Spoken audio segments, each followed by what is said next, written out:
If you want to see a prototypical example of bottom of the barrel, counterproductive, dangerous, backwards ignorance and weaponized thinking, look no further than at what happened in Idaho over the weekend.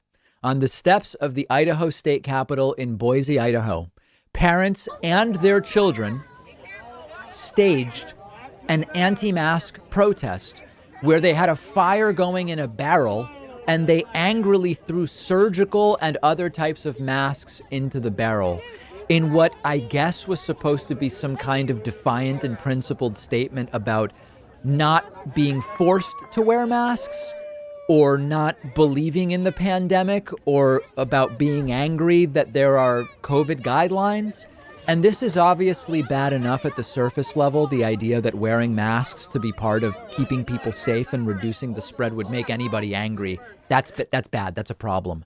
But also on a very practical level, many masks include plastic fibers and other things that you don't want to be burning and breathing in. And yet parents and their children, encouraged by their parents, are participating gleefully and breathing in the smoke from the masks. It's all insane. Protesting guidelines meant to stop the spread of a respiratory virus by breathing in harmful fumes from burning masks. You can't write this stuff. You really can't. And adding to the absurdity is that Idaho doesn't even have a state mask mandate. They don't have one. You would typically protest at the state capitol when the governor or the state legislature is doing something you don't like. Idaho has no mask mandate.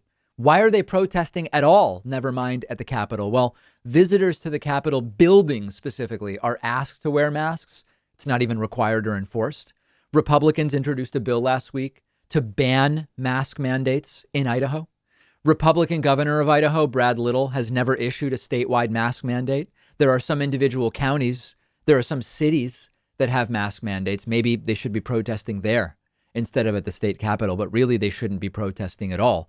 I may be trying to apply logic to a situation where clearly there is no logic. And the involvement of children in this makes it extra disgusting. Like, what are you teaching them here? While you have them breathe in the fumes of burning masks, you teach them to disrespect government buildings by making a fire on the front steps of one, playing with fire, irresponsible mask behavior, because, of course, while burning the masks, they're not wearing masks. I mean, kids and adults grabbing fistfuls of masks during a pandemic and burning them.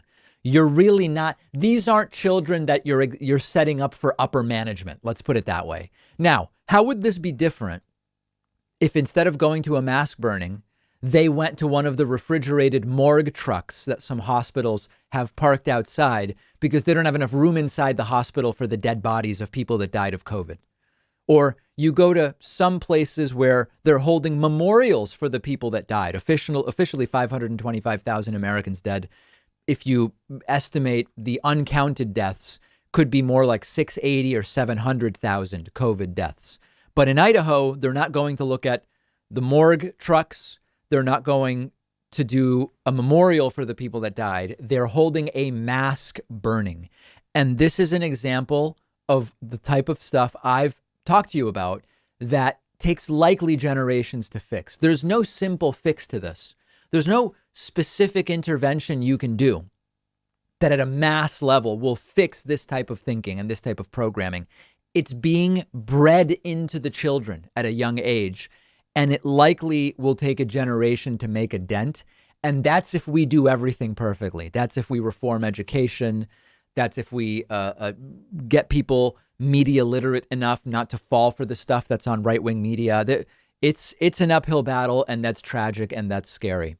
Let me know your thoughts. We'll have more coverage of this delusional mask burning on the David Pakman Show Instagram page. You can find us there at David Pakman Show, and you can find me on Instagram at david.pakman as well.